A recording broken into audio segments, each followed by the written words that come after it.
Friend MOSFET का आपने नाम सुना ही होगा। तो फ्रेंड जो मोस्फेट होता है इस सर्किट में कैसे काम करता है और क्या काम करता है, ये बहुत से लोगों को समझ में ही नहीं आता है। वो चाहे कितना भी वीडियो देख ले, तो आज की इस वीडियो में आपको इतना आसान तरीका से बताने वाला हूँ, आप बहुत आसानी से समझिएगा कि मोस्फेट सर्किट में कैसे और क्या काम करता है। तो चलिए वीडियो को स्टार्ट करते हैं। फ्रेंड, अगर आप ट्रांजिस्टर के बारे में जानते हैं तो जानते हो कि ट्रांजिस्टर का दो टाइप आता है, एक एनपीएन और एक पीएनपी। और सी फ्रेंड जो आपका मोस्फेट है वो भी दो टाइप का होता है, एक एन चैनल का और एक आपका पी चैनल का। तो इस दोनों में हल्का डिफरेंस होता है, दोनों काम एक होता है, काम करने का तरीका एक होता है, लेकिन एक छोटा सा डिफरेंस होता है। क्या मैं आपको आगे बताता हूँ। तो देखिए, जैसे मैं एक यहाँ मोस्फेट बताता हूँ जो आपका एन चैनल का है, एन चैनल का, और एक और यहाँ बात हूँ जो आपके पी चैनल का मोस्फेट है, एक दो तीन। किसी भी मोस्फेट में हमेशा तीन लेग होता है। और हाँ फ्रेंड, आपने कभी ना कभी जो आपका डीटीएच का एसएमपीएस सप्लाई जरूर देखा होगा, उसमें आपने एक आईसी देखा होगा, तो वो भी एक तरह का मोस्फेट होता है। अब आप कहिएगा उसमें तीन से ज्यादा लेग होता है, तो फ्रेंड उसमें तीन लेग का ही काम होता है, लेकिन उसमें तीन से ज्यादा लेग बना दिया जाता है। मेन इसमें तीन लेग ही होता है। तो ये आपका पी चैनल का मोस्फेट हो गया। अब चलिए सबसे पहले आपको बताते हैं कि इसका कौन सा पिन क्या है। जैसे आपके ट्रांजिस्टर में कलेक्टर, बेस, एमीटर होता है, और सी इसमें भी होता है। और हाँ फ्रेंड, जो आपका ट्रांजिस्टर होता है उसका जो कलेक्टर, बेस और एमीटर होता है वो आपस में चेंज होता था हर नंबर के हिसाब से। कोई और नंबर किसी और पिन होगा, कोई और नंबर कोई और पिन होगा। लेकिन आपका जो मोस्फेट है, जो आपका पी चैनल एन चैनल, दोनों का पिन परफेक्ट एक ही होता है, कभी भी वो चेंज नहीं होता है। जिसमें पहला पिन आपका गेट होता है, दूसरा ड्रेन होता है और तीसरा सोर्स होता है। इसमें भी वही है, गेट, ड्रेन, सोर्स। अब फ्रेंड इन दोनों में क्या अंतर, सबसे पहले आपको ये बताते हैं, फिर ये कैसे काम करता है, क्या काम करता है, ये भी आपको बताएंगे। तो फ्रेंड जैसे जो आपका गेट है ये तो आपका सिग्नल है, कुछ छोड़ दीजिए, क्या काम कर रहा है आगे बताएंगे। जो आपका ड्रेन होता है एन चैनल का, ये आपका इनपुट होता है। ड्रेन का मतलब तो गिराना होता है, आउटपुट होता है, लेकिन मोस्फेट में हल्का उल्टा होता है। और जो आपका एन चैनल का सोर्स होता है ये आपका आउटपुट होता है।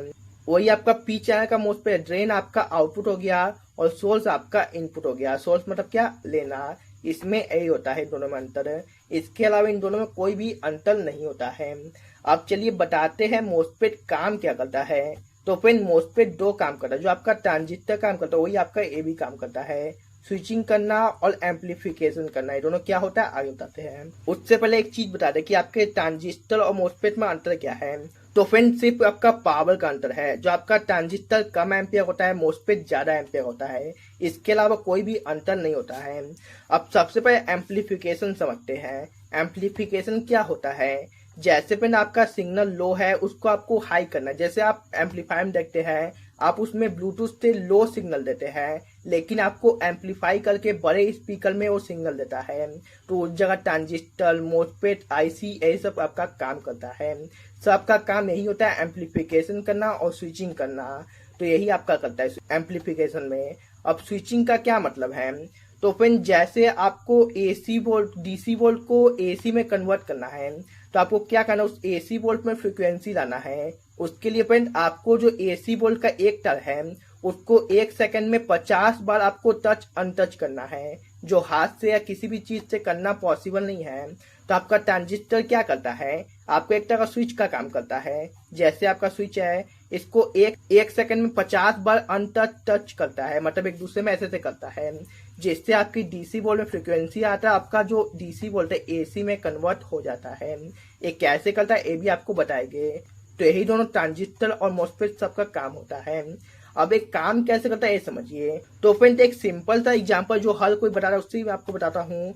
जैसे आपका एक नल होता है, मैं आपको दिखाता हूँ। यहाँ से आपका इनपुट हो गया, यहाँ आपको कंट्रोल करने का एच होता है। तो इसको आप समझ लीजिए आपका एन चैनल का बता रहे हैं। तो इसको आप समझ लीजिए ड्रेन, जो आपका जहां से पानी आ रहा है, और ये आपका सोर्स जहां से पानी निकल रहा है, और ये आपका गेट है। आप समझे, नहीं समझे, चलिए समझाते हैं। तो ड्रेन से आप यहाँ मान लीजिए 12 वोल्ट दे रहे हैं, ठीक है। आपके सोर्स से 12 वोल्ट नहीं आएगा, क्यों नहीं आएगा, जब तक गेट पे हम कुछ सिग्नल नहीं देंगे, मतलब नल को खोलेंगे नहीं, तब तक आपका कैसे 12 वोल्ट आएगा। तो उसी मोस्पेट में जब तक आप यहाँ गेट पे कुछ सिग्नल नहीं दीजिएगा आईसी की मदद से, माइक्रो कंट्रोलर आईसी की मदद से, तब तक आपका आउटपुट में आप 12 वोल्ट नहीं आता है।